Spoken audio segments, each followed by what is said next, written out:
एक नए यूनिवर्स की रीबर्थ के साथ शुरू करते हैं आज की video. Hey everyone, what's up. तो मैंने देख ली है सुपरमैन और मैं लेके आ गया हूँ इसका रिव्यू। पहले हम स्पॉइलर फ्री रिव्यू पे बात करेंगे, फिर उसके बाद एंड में हम स्पॉइलरी बात करेंगे। तो जब मैं वो बात करूंगा तो मैं आपको बता दूंगा, तो आप लोग वहां से कट सकते हो। एक नया यूनिवर्स स्टार्ट हो रहा है डीसी का, जिसको डायरेक्ट कर रहे हैं जेम्स गन। नया सुपरमैन, नई लुइस, नया मेट्रोपोलिस और सब कुछ ही नया है इसके अंदर।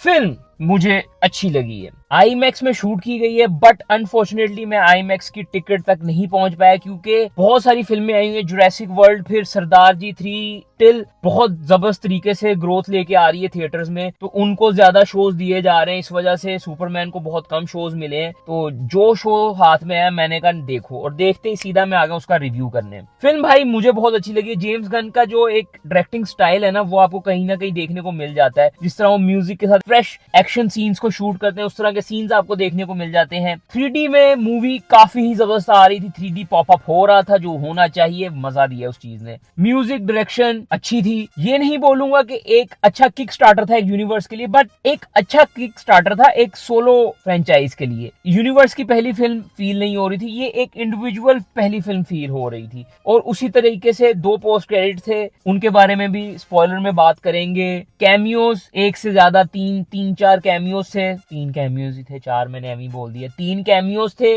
वॉइस कैमियोज काफी ज्यादा थे। मैंने देखी हिंदी डबिंग में, काफी जगहों पे हिंदी डबिंग अच्छी थी, कहीं कहीं नहीं भी अच्छी थी। तो मेरा दिल हो रहा है कि मैं एक बार उसको इंग्लिश डब में भी देख लूं, शायद दोबारा कल फिर से देख लूं मैं, क्योंकि 1-2 जगह पे छोड़ बच्ची हो गया। मैं बागी 1, 2, 3 का भी फैन हूं, तो वो चीजें मुझे पसंद नहीं है। हालांकि थिएटर काफी हंसा, क्योंकि थिएटर में ऑब्वियसली सारे मूवी लवर नहीं होते हैं, सब छोड़ बच्चे होते हैं, तो उस वजह से उनको वो फिल्म, वो डायलॉग्स पसंद है। लेकिन 1-2 जगह ही थे ऐसे डायलॉग। ओवरऑल अच्छी डबिंग थी। नया यूनिवर्स, नया लेक्स लूथर काफी मजे का लगा मुझे। बीच में थोड़ी सी कई फिल्म स्लो हो जाती है स्टार्टिंग में, जहां पर मैं बी रोल्स एक्सपेक्ट कर रहा था कि अब ये दोनों इंटरव्यू दे रहे हैं तो बी रोल कहीं चलेंगे, लेकिन वो नहीं चले। देन उसके बाद कैमियोज में काफी चीखा हूं मैं, गला बिठाया। एक्शन काफी अच्छा था, पेस अच्छी थी फिल्म की। क्रिप्टो, यार क्रिप्टो ने मजा दिया है फिल्म के अंदर। और overall it's a nice film. मैं तो मस्ट रेकमेंड करूंगा सुपरमैन फैंस के लिए, लाजमी जाके देखें।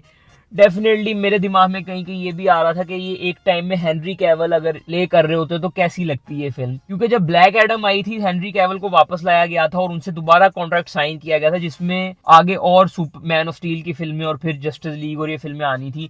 तो कहीं कहीं फील हो रहा था कि ये वही सेम कहानी उठा के इसको रीबूट किया गया। हालांकि लग रहा था कि मैन ऑफ स्टील का सीक्वल है, क्योंकि 1-2 जगह पे स्पॉइलरी बात हो जाएगी, लेकिन बिल्कुल लग रहा था कि अब इधर बैटमैन आ जाएगा, इधर वंडर वुमन आ जाएगी, इधर ये आ जाएगा, ये टीम अप हो जाएगा। तो काफी हद तक उसको ऐसे लग रहा है कि मैन ऑफ स्टील 2 की स्क्रिप्ट को ही सुपरमैन बनाया गया है, क्योंकि 3 साल से ये ऑलरेडी सुपरमैन है। दुनिया को पता है, लुइस को पता है, सबको पता है, और बाकी चीजें भी सबको वैसी ही थी जैसे मैन ऑफ स्टील जहां पे खत्म हुई थी। तो अगर ये कंटिन्यू करना चाह रहे होते इस यूनिवर्स को, तो ये कर सकते थे, क्योंकि वही सिमिलर पॉइंट्स है। हम लोगों ने पिछला डीसी यूनिवर्स देखा है कि उसके अंदर हेनरी कैवल मर के भी पैदा हो गए, तो ये एक रीबर्थ थी। तो उसके बाद आगे स्टोरी अगर होती तो काफी रिफ्रेशिंग हो सकती थी हेनरी कैवल के लिए, बट दैट्स वाज इन पास। अभी नया सुपरमैन आ चुका हुआ है, उसकी आगे नई जर्नी स्टार्ट हो चुकी हुई है। मुझे तो लगता है कि फिल्म अच्छा बिजनेस कर लेगी, क्योंकि भाई मेरे थिएटर में तो जैम पैक थिएटर था, लोग पागलों की तरह एंटरटेन हो रहे थे। मुझे मेरे दोस्तों के हर जगह जगह से उनके थिएटर की वीडियोस आ रही थी और लोगों ने काफी एंजॉय किया है। साथ ही साथ अगर हम जेम्स गन की डायरेक्शन के ऊपर बात करें तो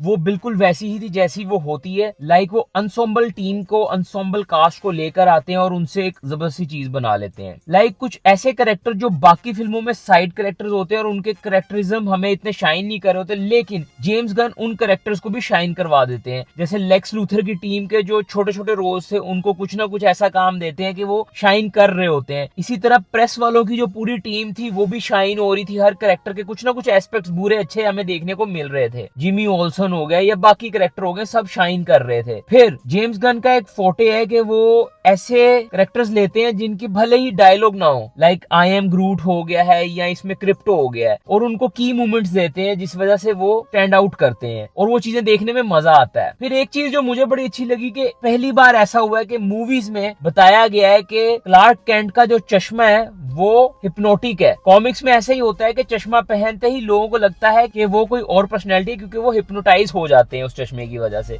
लेकिन फर्स्ट टाइम हुआ है कि ये दिखाया गया है। पहले कभी इसके ऊपर डिस्कस नहीं किया गया, लेकिन ये पहली फिल्म है जिसमें इस पॉइंट के ऊपर बात की गई है कि क्लार्क कैंट का चश्मा हिप्नोटिक है। देन आई नो बहुत सारे लोग ये बोलेंगे कि एक्स्ट्रा ह्यूमर था, लेकिन मुझे डिसेंट लगा है। मुझे ह्यूमर इतना एक्स्ट्रा नहीं फील हुआ है, डिसेंट था। जो की मोमेंट थे, जो पेनफुल मोमेंट थे, वो पेनफुल फील भी हो रहे थे। ऑब्वियसली कुछ सीन ऐसे हैं जो फील होता है कि ह्यूमरस हो गए हैं। किसी को बचाने के लिए, किसी करेक्टर को बचाने के लिए सुपरमैन ऐसे हाथ साइड पे रख रहा है या जो भी कर रहा है। अब वो करेक्टर को बचा रहा है तो वो चीजें करनी पड़ रही हैं उसे। नहीं होता तो शायद वो ना करता। तो ह्यूमर ठीक था, मुझे डिसेंट लगा, इतना कोई एक्सट्रीम नहीं था। देन उसके बाद एज यू गाइज नो के एंड क्रेडिट नहीं दिखा रहे होते हैं, तो हमने थिएटर के अंदर धरना दिया है। वो क्लिप में आपको दिखा देता हूँ, जिसके बाद हमें एंड क्रेडिट दिखाए गए हैं। और वो हमेशा ही होता है। हालांकि हमेशा मैं बात करके जाता हूँ थिएटर वालों से कि भाई इतने एंड क्रेडिट है, मैंने देख के उठना है, लेकिन वो हमेशा ही पता नहीं भूल जाते हैं या ऑपरेटर या कुछ होता है, तो फिर मुझे हर बार ही धरना देना पड़ता है। इस बार तो बहुत सारी ऑडियंस हो गई जिसने मेरे साथ सुपरमैन सुपरमैन चीखा भी है, जिसके बाद हमें देखने को मिल गया। मैं वो क्लिप दिखाता हूँ आपको। मूवी खत्म हो गई, 2 एंड क्रेडिट और जाहिल इमाम जा चुकी है।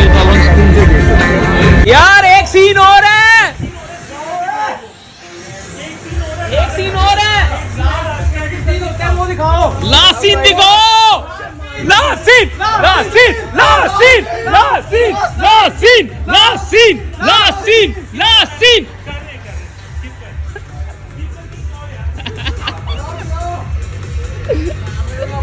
प्रोटेस्ट चल रही है, प्रोटेस्ट धरना होगा।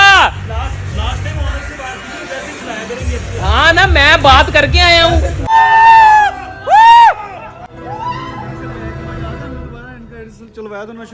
शुरू से लगाई थी। हालांकि दोनों एंड क्रेडिट फ्यूचर DCEU के लिए कोई इतने इंपॉर्टेंट नहीं है। सही हो गया। मैं इस फिल्म को दूंगा 4 स्टार। बीच में मैं बता रहा था बल्कि एक जगह जहाँ पे बी रोल्स नहीं आए, क्योंकि क्रिप्टोन की बातें हो रही थी, लेकिन क्रिप्टोन हमें कहीं दिखाया नहीं गया इस फिल्म में। वही बात है कि इमेजिनरी ऐसा लग रहा था कि मैं हेनरी कैवल की ही स्टोरी की कंटिन्यूशन देख रहा हूँ, क्योंकि हमें वो चीजें दिखा दी गई हुई हैं। आगे देखेंगे क्या होता है। फ्यूचर हमें सुपरमैन के बाद सुपर गर्ल देखने को मिलेगी, हमें पीस मेकर का सीजन 2 देखने को मिलने वाला है, तो उससे रिलेटेड वीडियोस आती रहेंगी। कुछ हमने थ्योरी वीडियोस पे बात की भी आपको चैनल पे देखने को मिल जाएंगी। तो ये था हमारा स्पॉइलर फ्री रिव्यू। अब आ जाते हैं स्पॉइलरी रिव्यू की तरफ। तो स्पॉइलरी रिव्यू ये है कि जिसने देख लिया है वो आगे कंटिन्यू कर ले, नहीं तो जाके मूवी देखें फिर आके स्पॉइलर रिव्यू देख लें। कैमियोज में हुए 3 कैमियोज।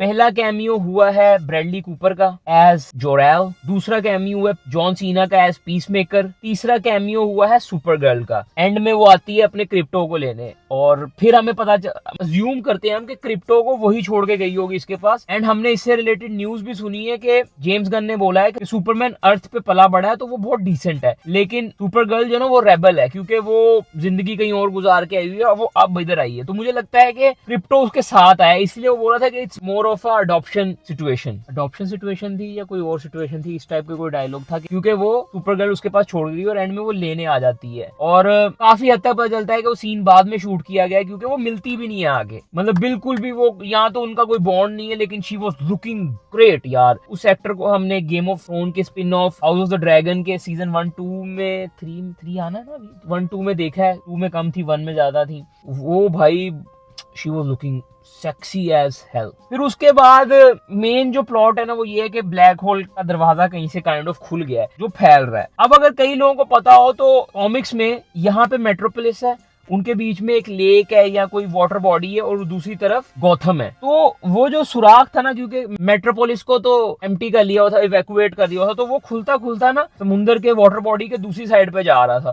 मैंने कहा भाई ये पहुंच गया बैटमैन की सिटी तक, अब हमें बैटमैन देखने को मिल जाएगा। बट अनफॉर्चुनेटली बैटमैन का कोई कैमियो नहीं है फिल्म के अंदर। 2 पोस्ट क्रेडिट के ऊपर अगर आ जाए तो वो 2 पोस्ट क्रेडिट देखने में अच्छे लगते हैं, प्लीजिंग है, लेकिन फ्यूचर एमसीयू को कहीं फ्यूचर डीसी यूनिवर्स को कुछ हिंट नहीं कर रहे हैं। बिसाइड मूवी के एंड क्रेडिट से पहले सुपर गर्ल आती है तो हमें पता चल जाता है कि सुपर गर्ल की फिल्म तो हमें देखने को मिल जाएगी, जो ऑलमोस्ट मेरे ख्याल से शूट हो भी चुकी हुई है। फिर एक इंटरव्यू वाला सीन है जिसके अंदर लुइस और सुपरमैन इंटरव्यू के ऊपर कन्वर्सेशन कर रहे होते हैं कि मैंने कभी छुपाया नहीं कि मैं एलियन हूँ, 3 साल से ही मैंने बताया हुआ है और मैं क्रिप्टॉन से आया हूँ, ये तो वो। आई वॉज एक्सपेक्टिंग कि शायद हमें उस टाइम में बी रोल देखने को मिल जाएंगे, लेकिन वो हमें कुछ नहीं दिखाया गया, वो उनकी बातें ही दिखाएगी। जो हो सकता है कि ज्यादा इम्पैक्ट फील करवाने के लिए उन्होंने यहाँ पे चलाया कि चलो इनका कनेक्शन हमें देखने को मिल जाए, बट अगर बी रोल्स दिखाए जाते तो वो भी अच्छा लगता। फिर मेरी एक कंप्लेन है उनके सेंसर बोर्ड से। स्टार्टिंग में जब Clark Kent and Lois Lane मिलते हैं फर्स्ट टाइम फ्लैट पे, उनका एक किसिंग सीन होता है जो काट दिया गया। उसके बाद उनकी बीच बीच में बातें रख रहे थे और बाकी स्टार्टिंग का 3 मिनट का सीन कटा हुआ था। बच्चे तो देखने आए नहीं हुए थे, ये नो डाउट बच्चे देखने आते हैं, बट अब वो है तो है भाई। खैर उन्होंने बच्चों के लिए शायद काट दिया होगा कि बच्चे देखने आते हैं सुपरमैन टाइप फिल्म में, उन्होंने काट दिया, लेकिन वो मुझे बुरा लगा। फिर बिल्कुल मूवी के एंड में एक सीन कटता है जहां पे सुपरमैन कहता है कि मैं तुम्हें इंटरव्यू देना चाहूंगा, चलो कहीं चलते हैं। पीछे जाते हैं तो वो फौरन गले मिलती है, फिर वो किस करते हैं और वो उड़ जाता है ऊपर और हवा में वो किस कर रहे होते हैं। वो सारा किस काट दिया। वही बात है कि बच्चे तो है नहीं हम, ऐसा भी नहीं है किस देखने में बड़ा मजा आता है, लेकिन यार वो एक प्लीजिंग सीन था, मजेदार सीन था, वो अच्छा था। कुछ नहीं कह सकते, कटा है तो कटा है। अगर मैं ओरिजिनल इंग्लिश में देखने गया तो शायद वहां पे हो भी, और भी इसी तरह 2-3 जगह पे कटा हुआ था, लेकिन किसिंग सीन मेरे ख्याल से ये 2 ही थे।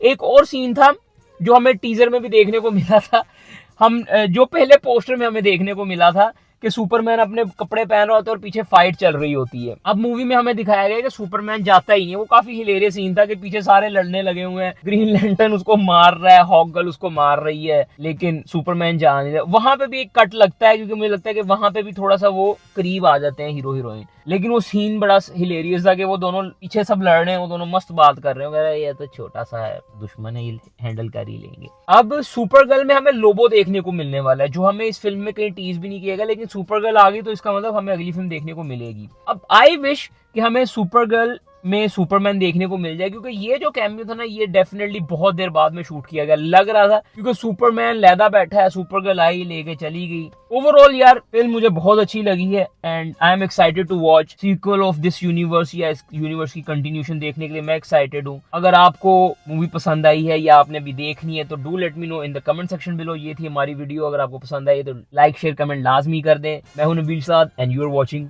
नबील वर्स।